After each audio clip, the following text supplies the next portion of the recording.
the homepage hero section is a really important piece of real estate, in the website, because it's so prominent to the majority of visitors, and for some, it's the only thing that they will see before deciding to go elsewhere. Frankly, the hope being that those are the right visitors to go elsewhere, and the ones that are right to stay.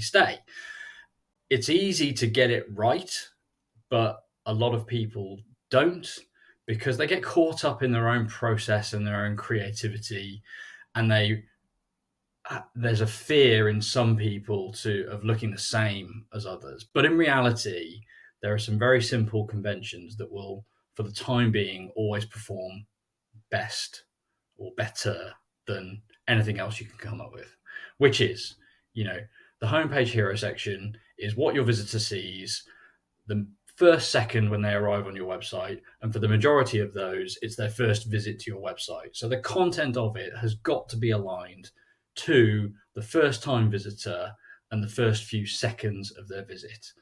There's a phenomenon known as the blink test, in which a new visitor, a first time visitor to a website, will give it about 8 or so seconds while they digest what they see initially to decide whether they're going to stay on this website, explore it further, or go elsewhere. And to get them to stay, to get them to make that decision in those 8 seconds, you've got to communicate clearly and simply what it is you have to offer them and how it aligns to the problem they're trying to solve by visiting you at that point in time. So overly clever straplines, overly creative campaigns will not perform as well as the simplest, clearest explanation of what product you have and what it does for the visitor.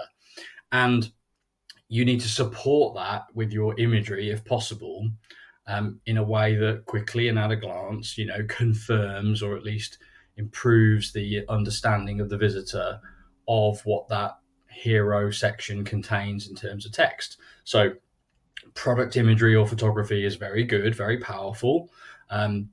Lifestyle imagery and sort of conceptual creative imagery is going to be less effective at supporting the text value proposition statement that's there.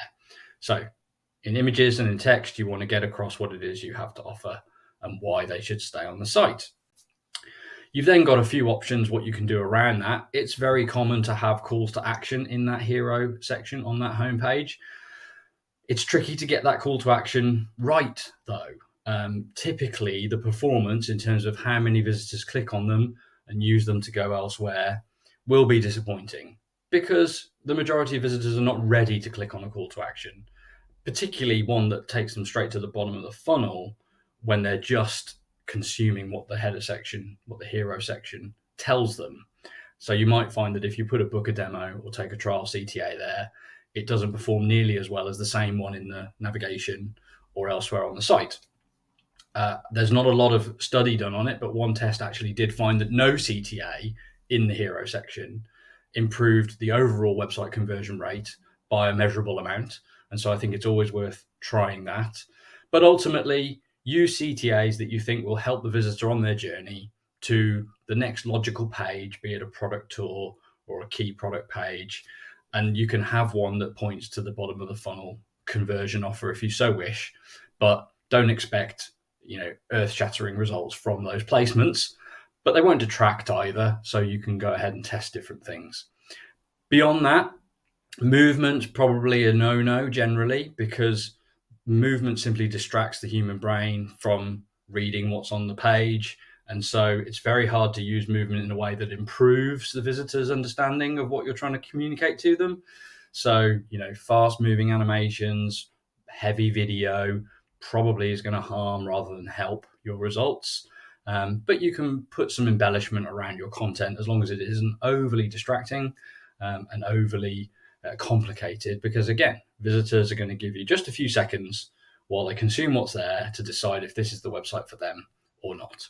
Probably the main thing that guides us on the size of the hero section is the false bottom or false floor danger, where if your content, your header section, for example, completely occupies the viewport, the size of the screen the person's viewing on, and of course that size can vary, then you may create the sensation that that's all that's there. And that can be very sort of subconsciously effective at impacting the visitor's decision making. They may not scroll. They may not scroll to see what important content that you have below that header section.